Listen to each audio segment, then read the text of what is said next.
Good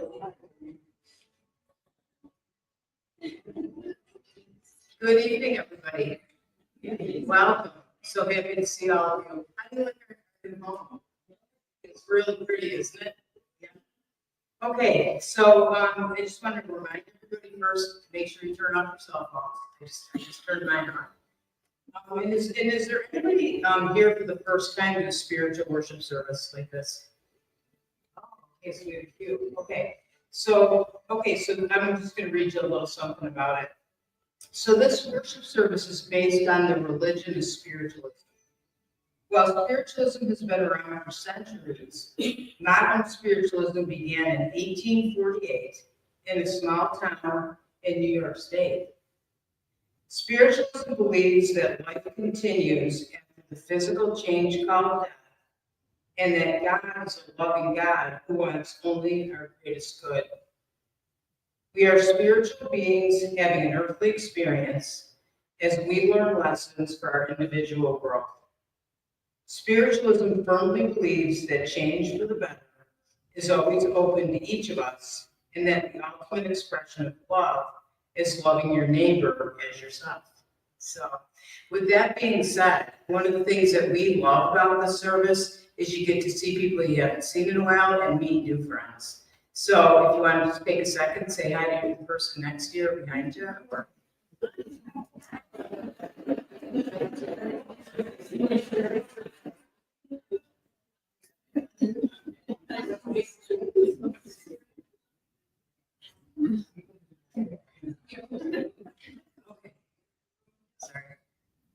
Okay, I love that. I think that's my favorite part. Except, no, my favorite part's when Mark's going to talk. Sorry, but I'd like to start with an opening prayer. Spirit, open our eyes, our hearts, our souls to receive your love and guidance into our lives. Surround us with light and touch our hearts for just a moment, so we may feel universal peace and love for all humanity. Open our eyes to the beauty in others and help our hearts be unconditional in all of our actions and reactions. Advance our spirits, lift our souls, and create in us a desire to heal in all of those who may come to us in our minds now, whether it be a child, a neighbor, a coworker, or those around us that we love.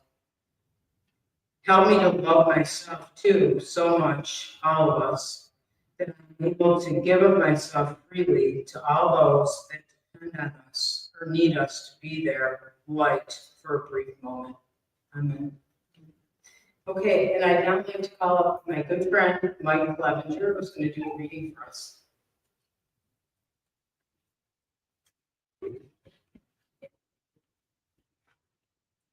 Our reading tonight is from John O'Donoghue's book, Let the Space Between Us.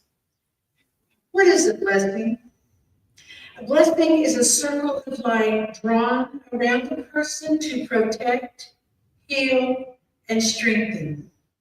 Life is a constant flow of emergence.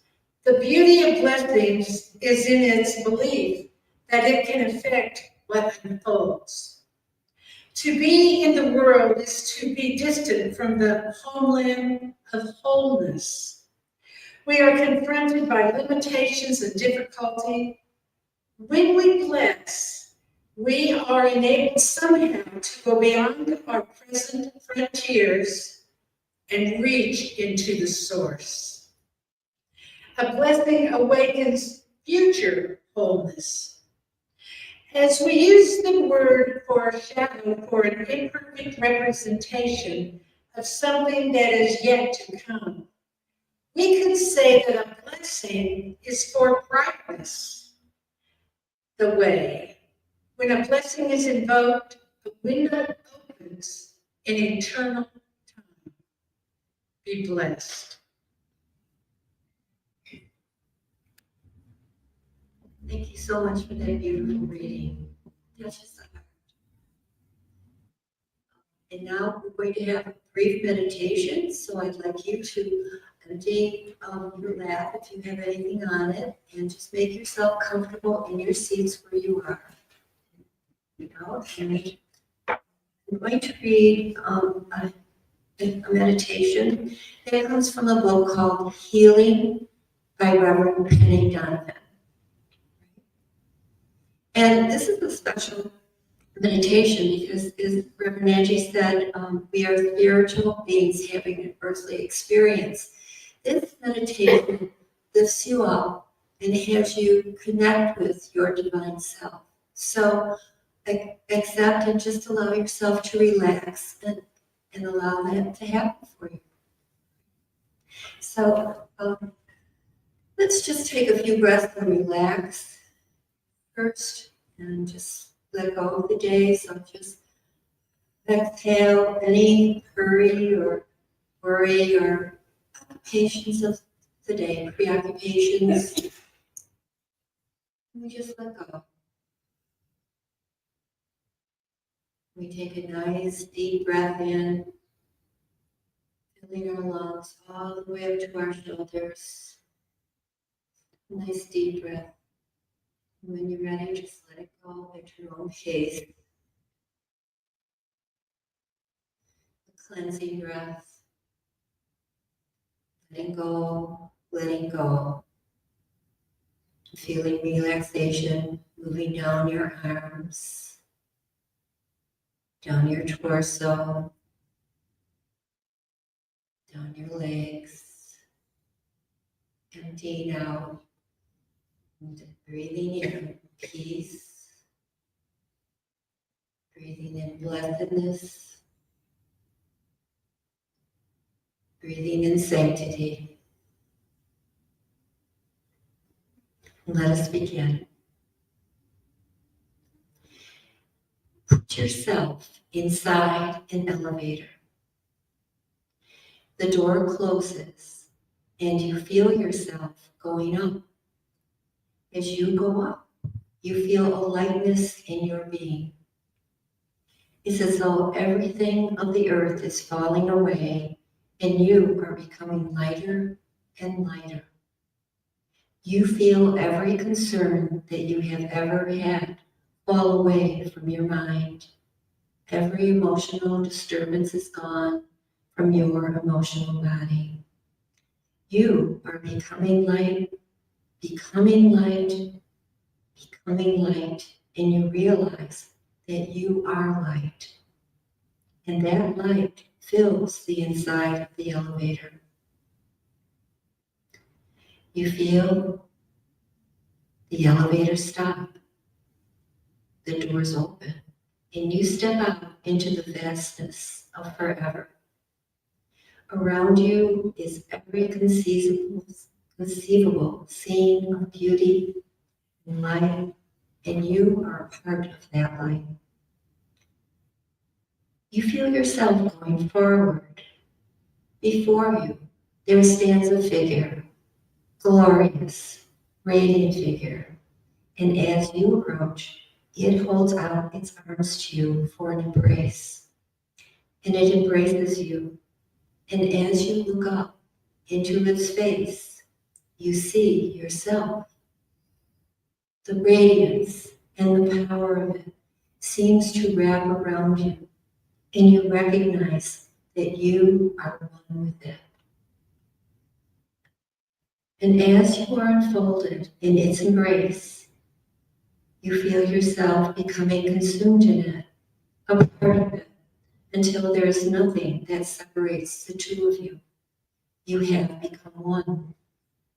You feel that oneness.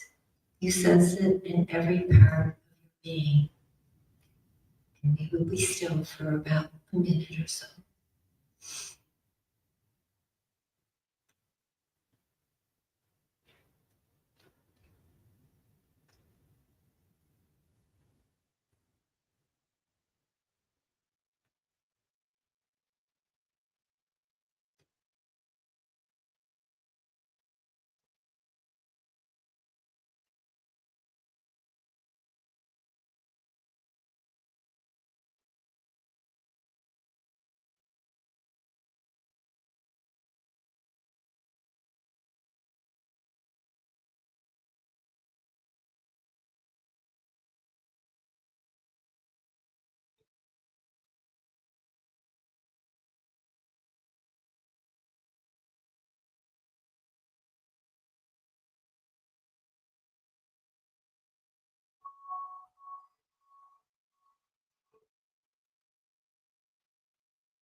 You feel yourself being drawn back to the elevator.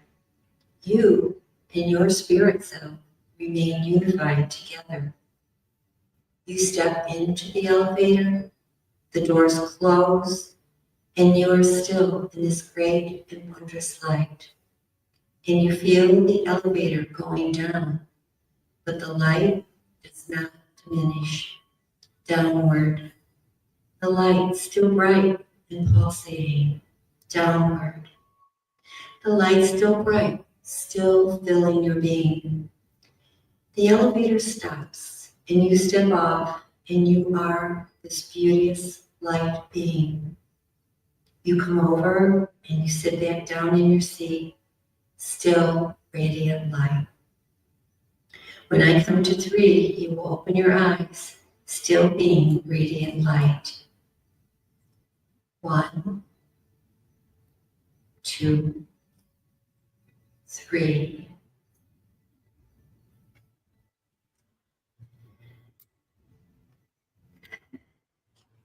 There's a little bit of comment that says, "My, how bright you are." If you like this meditation, you can do it picturing what you just saw, going up in the elevator and becoming one with your spirit self anytime you want at home when you have a few minutes. That vibration can be regained. So we'll leave that with you. Reverend Angie, are you going to do the healing part? You can go ahead and just do the one we had from last time.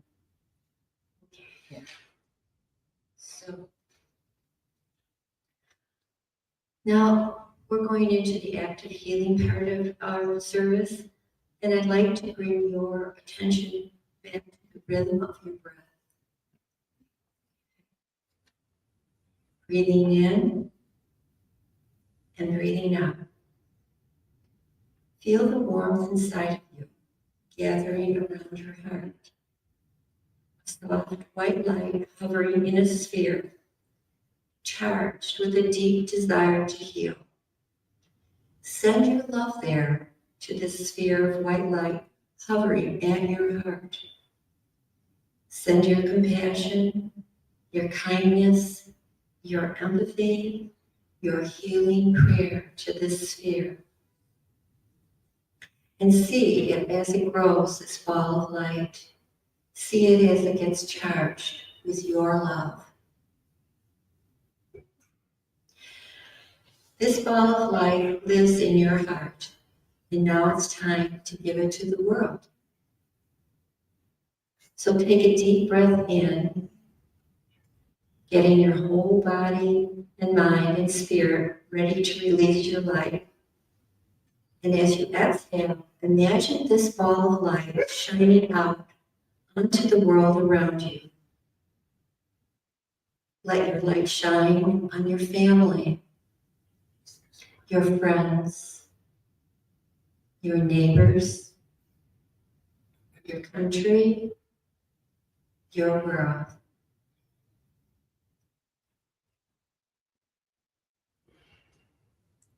Continue to see yourself shining your light brighter and brighter with every breath as you hear yourself silently say these words. May love heal our world. May we all choose kindness and compassion. May those who are sick heal. May those who are anxious find peace. May those who are in pain be relieved. May those who have light to spread come forth. May those who have darkness in their hearts find love. May the individual and collective fear be washed away. And may the light inside of me radiate out onto the world and every being who is a part of it.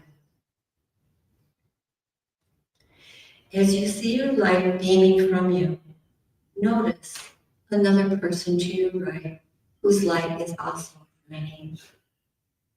Turn to notice the person to your left whose light is also beaming. And see that one by one, hundreds, thousands, millions of people are around you, each radiating with their own source of light, shining it with healing and love out onto the world. May the light inside of me and the light inside of all of us together heal our world. Namaste. I'd like to read aloud the names on the absentee healing list that they also may receive. Just remember that each of these was written with love by the person who recorded. So may healing go out to Mike P., Terry B., David C., Vaughn C., Becky, Leanda Stillwell, Justin B., Nick, Craig, Wayne, Kenny, Donnie, Ray, Kathy, Joanne, Karen, Sam, Caitlin E., Mark, Caitlin, Kenny, Lindsay, Brenda, Mary, Peggy and Dude, Santina, Joyce, Steve, Andy, Woodrow, Joan W. and family, and Dennis. Thank you. And if you open your order of service, there's a prayer for spiritual healing. That's number 4. I ask, let's say it together. I ask the great unseen healing force to remove all obstructions from my body and to restore me to perfect health. I ask in all sincerity and honesty that I will do my part. I ask this great unseen healing force to help both present and absent ones who are in need of help and to restore them to perfect health. I put my trust in the love and power. And I invite the congregation to stand and sing "What a Wonderful World."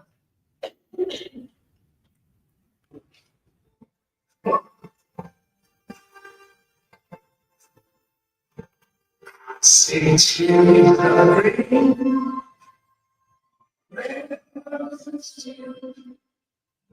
sing you,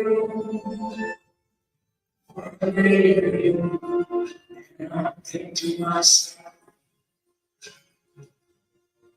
what a wonderful world.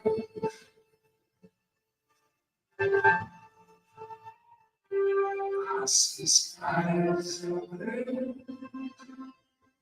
clouds are bright as the day, dark sky. Think to myself, what a wonderful world.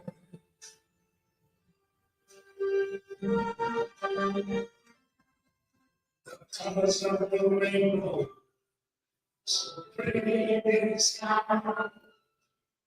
It's full of Christmas. We are I see friends.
going to turn this part of the service over to Reverend Angie. So I would like to introduce our guest speaker to you, Mark Thomas. I'm just going to read you his bio. Mark Thomas is a native of Rockford, Illinois. Mark's early spiritual development came from his family, who were actively engaged in the United Methodist Church. After completing his Bachelor of Science degree in 1975 at the University of Illinois in Recreational and Parks Administration, Mark held the position of director of 500-acre recreation and educational field campus. In 1982, Mark and his wife Elaine moved to Chautauqua County, New York. In 1988, Elaine and Mark, along with friends, founded Fellowships of the Spirit School of Healing and Prophecy. Also during that time, Mark started a consulting and training business, which he successfully ran until 1997.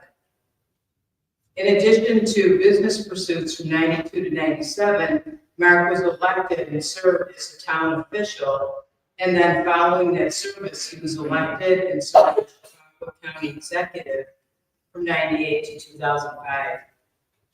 After his elected service, Mark returned to his original career of the Western District Director of New York State Parks. From his office at Niagara Falls, he served as the administrator in charge of 40 state parks and parkways throughout Western New York State. In 2018, Mark retired from full-time government service and is currently serving as an adjunct instructor for the University of Illinois. Over the years, Mark's desire for spiritual development has brought him to study Vedic, Buddhist, Taoist, and mystical Christian teachings with a variety of teachers and writers from around the world. He currently serves as pastor of Fellowships of the Spirit Church in Canandaigua, New York. Mark teaches classes and advanced meditation practices at the Fellowship School of Spiritual Healing and Prophecy and to its graduates. Mark resides in New York's Chautauqua County, so I'm very pleased to introduce my friend Mark Thomas, an excellent speaker and teacher. Thank you.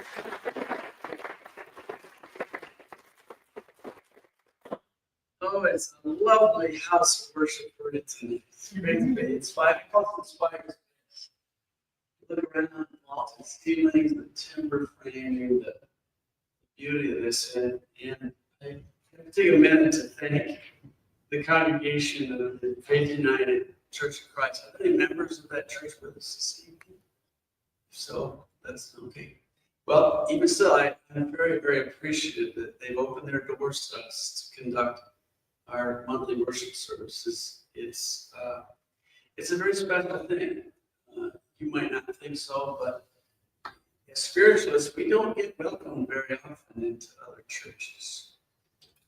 In fact, when my wife passed away in 2023, we were looking for a house of worship that was large enough for us to house her memorial service. And in Fredonia, had several churches turned us down. So we held it at the Opera House and had a great event in Fredonia. And as we figured, we filled that place. Elaine was so well loved by so many.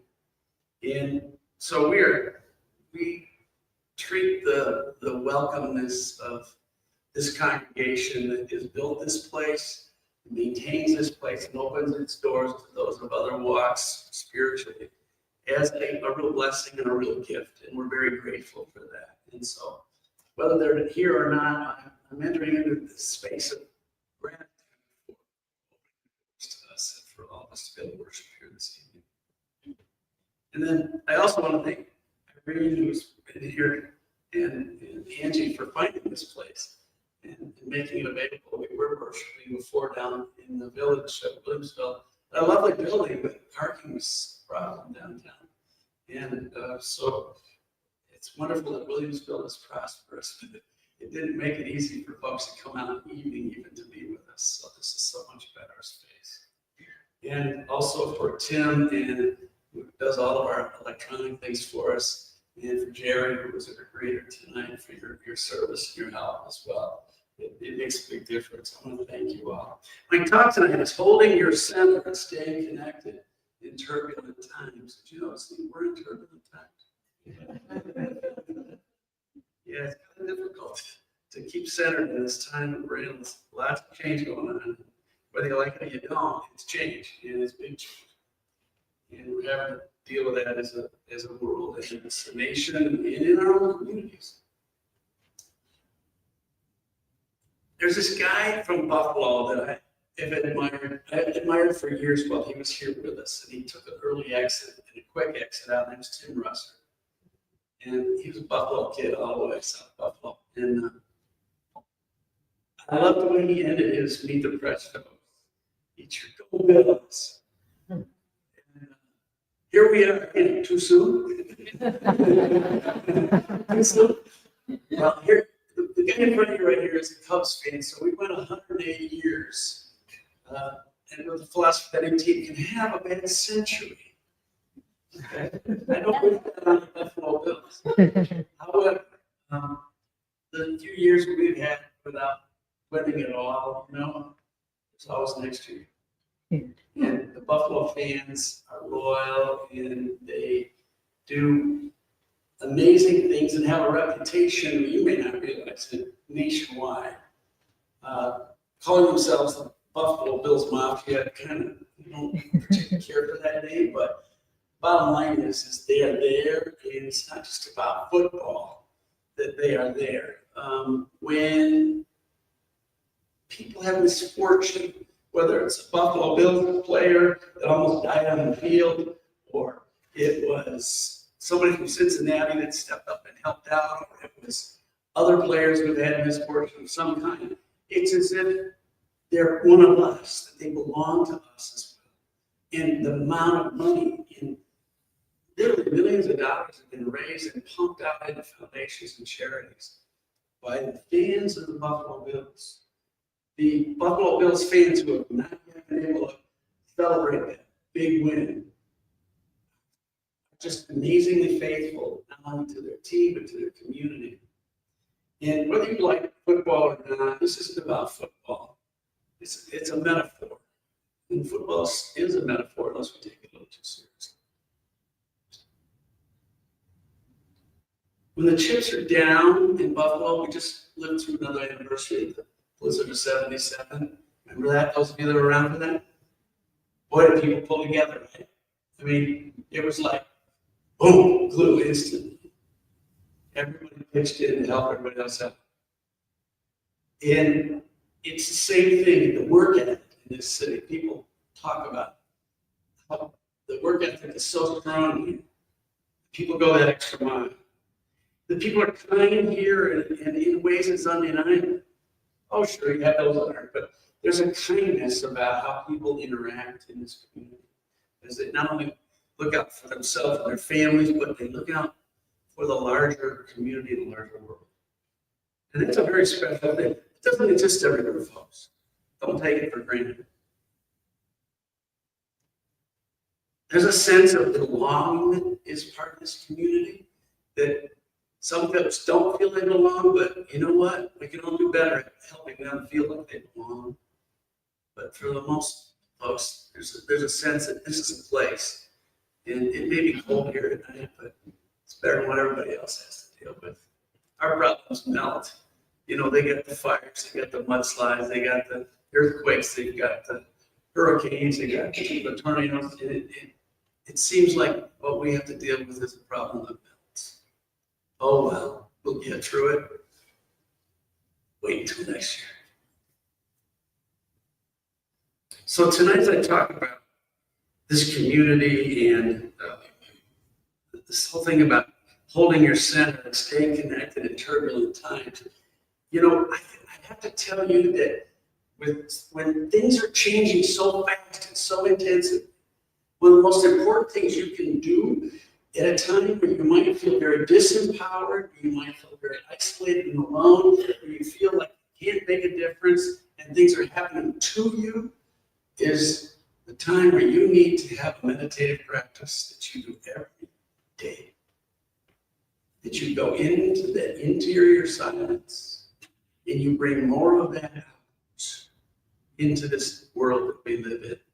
That is world changing, not just for yourself, but there's a radiance factor that happens from that, where that consciousness that you bring out into the world from your meditations changes the initial circle of influence you have. It radiates and ripples out.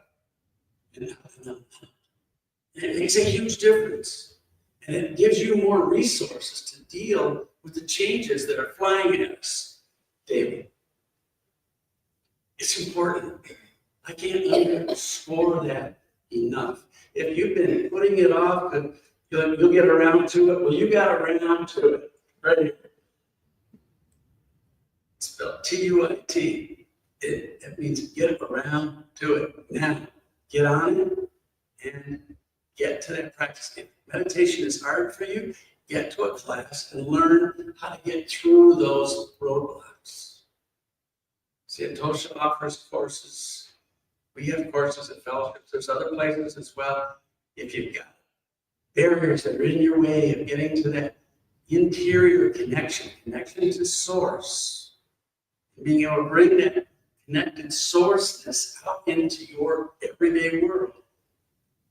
Intervene, step forward and find a way to get past those, because it's worth it. It will make a difference in your life, and then therefore in all the lives of people you interact with. And that's the beginning of change that is coming from the center. It's coming from the God source, the one, and that's the connection that we all need to invigorate on a very high level right now. The other connection that we need is connection to each other. My opening about Buffalo and the nation's community, and of course the Bills and so forth. I want to talk a little bit about that this evening, because connecting to each other is critical at a time when if you're dealing in media, whether it's social media or large commercial media, you're dealing with folks who are selling you divide and conquer. You understand what I'm saying? I want to say divide and conquer. It's called fear-based media. I don't care what it is. It's how much can we scare people, and the more we scare people, the more there's a schism between people. There's more barricades that go up, and fences and walls that go up, than bridges that get built. And it's the bridges that'll bring us over, not the walls. It's the bridges that matter. There's a gentleman who I'd like to tell you about. Most people don't know much about. This comes from the book Humankind, and if you haven't come across that book, I highly recommend it, by a Dutchman named Rutger Bregman. It's been out for a few years now.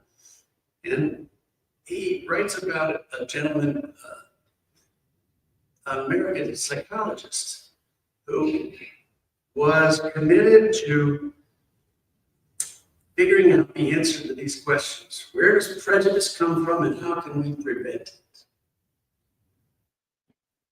His name was Gordon Allport, and he made his study in, of all places, where prejudice was tantamount, and that was South Africa during apartheid. He started his work in 1956 in research, and what he found was this, and this is so simple. It's right. You can miss it because it's so simple.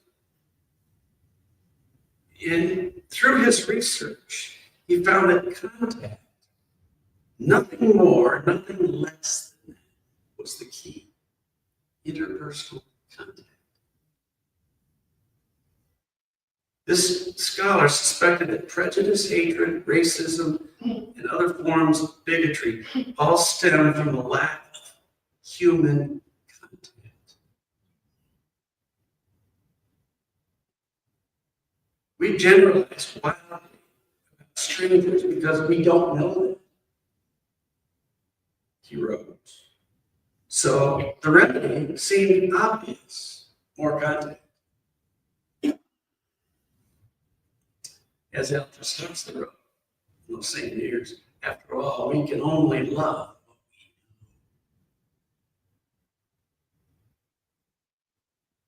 Allport's research and writing continued until his death in 1967, and there's been researchers that picked up his work since then and continued it. Data gathered by the U.S. Army during World War II, when black and white soldiers could not be assigned to the same units. But in the nature of how war unfolds, that barrier broke down. And in the units that the Army studied, where blacks and whites were mixed, the number of white servicemen who disliked blacks was 9 times lower than the segregated units. 9 times lower. In other words, when people had human contact, they were dealing with human beings and kindness instead of racism, kindness instead of hatred, compassion became tantamount in those relationships. Contact researchers consequently stress that people need time to get used to one another. Contact works, but not instantly. Humans are tribal animals, yes. We are quick to form prejudices, and yet thinking in stereotypes seems to be deep-rooted in our nature. And the remedy was human contact. That's where it started.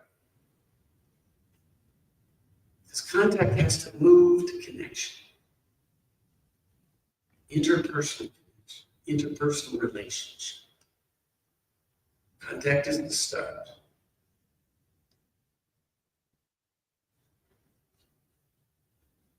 That's driven off of conversation. It's driven off of presence.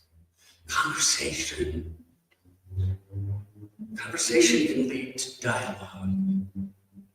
Because dialogue honors the differences that people have. It finds the similarities that complement and the differences that complement in those relationships. From comfortable conversations, we can move to crucial conversations. Sometimes those are uncomfortable, but they're necessary to build connection, interpersonal, interhuman connection. And that is so crucial in a world today which wants to blow everybody apart, wants to create divisions, pit folks against each other. And you have the capacity that nobody can take away from you to reach out, to go beyond your comfort zones, to go beyond your comforts of conversation and get into the crucial and deeper conversations, the dialogue conversations that can bring us together in community and family, state, nation, and world. It's within our grasp to do that. Nobody can take that away from you.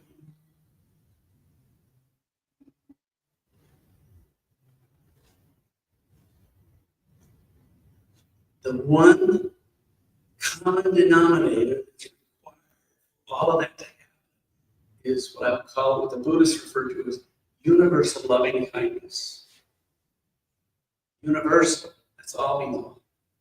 Universal loving kindness. And if that's the foundation for how you approach things and how you move through the rigors of conversation and dialogue and sometimes conflict, then what ends up happening is you can find a space where you can love people you have differences with. You can love them and not love the things that they do, but you can still love them. And you can find ways to heal that where the pain sits in all of us. If people like Nelson Mandela could do that, they have bigger challenges than we do. We certainly can rise to that calling. If Mahatma Gandhi could do that, we can certainly do this. Both of these two gentlemen liberated massive populations without warfare, through nonviolent means, by building connected nations. And they did not have everybody in agreement. And yet they proceeded to leverage the kinds of change that we needed. And then there's Mother Teresa. Another one who wouldn't take no for me, wouldn't take, no was not an answer that she would respect. She just moved forward. Even if the Pope gave her a no, she was moving forward. Mother Cabrini wanted to go to China, sent her to New York City to work with the children of the immigrant populations that were living in gutters and sewers and wherever, caves, you name it, and building a home to take care of his children. She didn't take no for an answer either. They connected with God, they connected with people, they connected with their personal sense of mission, and they moved forward because they could, and nobody was going to take it. That's what I invite you to do too, right? Because instead of buying into the mass media, social media oblivion that folks want to cast us into, start standing in your own power, claim that through meditation daily, walk in that power daily, and lift this world out of what many folks are spending lots of time and money trying to convince us of otherwise. We don't need to go there. We need to claim what they can't take away from us unless we give it away. Don't give that diamond away for the price of spinach. Hold tight. Hold fast to what you know. It's true. It's compassionate. It's universally kind. And the rest will take care of itself. There's a gentleman who I heard about through Robert Fulton, who wrote the book, Everything I Really Need to Know and Learn in Kindergarten. I don't remember that book. That's back quite a few years ago. He wrote the second book, was called It Was on Fire When I Lay Down on It. And it's a great book. He read this story about a Greek man who he had studied with, named Alexander Papaderos. And I'm going to read a little piece of that tonight. Papaderos grew up in a tiny Greek village on the island of Crete. And when he was a young boy, the island was invaded by Nazis. And hundreds of fellow villagers were executed for daring to resist. Consequently, the people of Crete held a very special hatred in their hearts for the Germans. After the war, Papaderos became an Eastern Orthodox priest. He had a vision for building an institute on the site of the massacre to promote peace between the people of Crete and the people of Germany. If they could find forgiveness and peace, he reasoned that anybody could. Papaderos succeeded in establishing an institute and became a living legend in Greece. Fulton studied with him one summer, and he wrote about the session. And at the tail end of that session, Papaderos rose from a chair in the back of the room, walked to the front where he, in the bright Greek sunlight of an open window, looked out. We all followed his gaze, wrote Fulton, across the bay to an iron cross marking the German cemetery. He turned and made his ritual gesture. Are there any questions? Quiet quilted the room. These 2 weeks had created enough questions for a lifetime. But now there was only silence. No questions, he said. His eyes swept the room. Finally, Fulton says, Dr. Papaderos, what's the meaning of life? The usual laughter followed. People stirred to get up and go. Papaderos held out his hand and stilled the room and looked at Fulton for a long time, asking with his eyes, are you serious? And seeing from my eyes that I was serious, wrote Fulton. He answered the question. He said, taking from his wallet out of his hip pocket, he fished into a leather billfold and brought out a little round mirror about the size of a quarter. And what he said was something like this. When I was a small child during the war, we were very poor and lived in a remote village. One day on the road, I found broken pieces of a mirror. A German motorcycle had wrecked there in place, and I found pieces of that mirror. I tried to find all the pieces and put them back together, but that was not possible. So I kept the largest piece. This one. By scratching it on a stone, I made it round. I began to play with it as a toy. I became fascinated by the fact that I could reflect light into dark places where the sun never shines, in deep holes and crevices and in dark closets. It became a game for me to get light into the most inaccessible places I could find. I kept that little mirror, and as I went about my growing up, I would take it out in idle moments and continue the challenge of that game. As I became a man, I grew to understand this was not just a child's game, but a metaphor for what I could do with my life. I came to understand that I am not the light. I am not the source of light. But light, truth, understanding, knowledge, compassion is there, and it will only shine in many dark places if I reflect it. I am a fragment of a mirror, he said, whose whole design and shape I don't know. Nevertheless, with what I have, I can reflect light into dark places in this world, into dark places in the hearts of my fellow human beings, and can change some things in some people. Perhaps others may see and do likewise. That's what my life is about. This is the meaning of my life.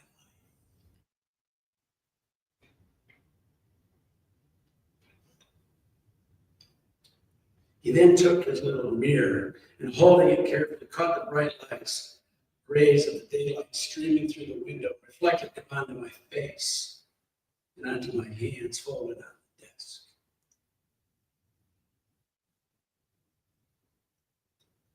Much of what I experienced in the way of information about Greek culture and history that summer is gone from my memory. But in the wallet of my mind, I carry a small red mirror still. Are there any questions? Are there any questions? Are there any questions? Robert Fulton. I leave you with those words tonight and hope that you will find the ways to connect to your source, our source, and to connect with each other. Only where it's comfortable, it's uncomfortable. Make bridges, not walls, and cross those bridges, touch the hearts. Find your meaning for your life through those means. God bless you. Thank you for coming this evening. It is such a joy to be in this space. And I want to thank you, Angie, for the invitation to be here this evening. God bless you all. Thank you. Thank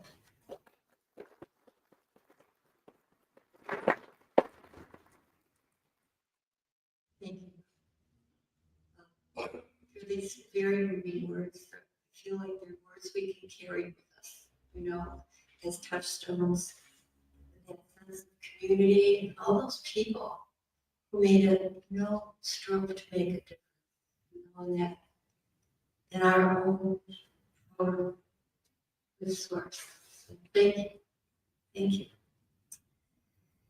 Never disappoints. Yeah, wonderful.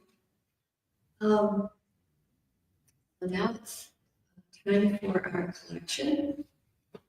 And I'm going to say a prayer about that. A place of worship is grown on love and strong intention. We ask for your support as we strive to grow in love and understanding. The baskets of past invite you to hold your spiritual and monetary blessings. And if the ushers will come to the front. Thank you. And I invite the big basket from front to back.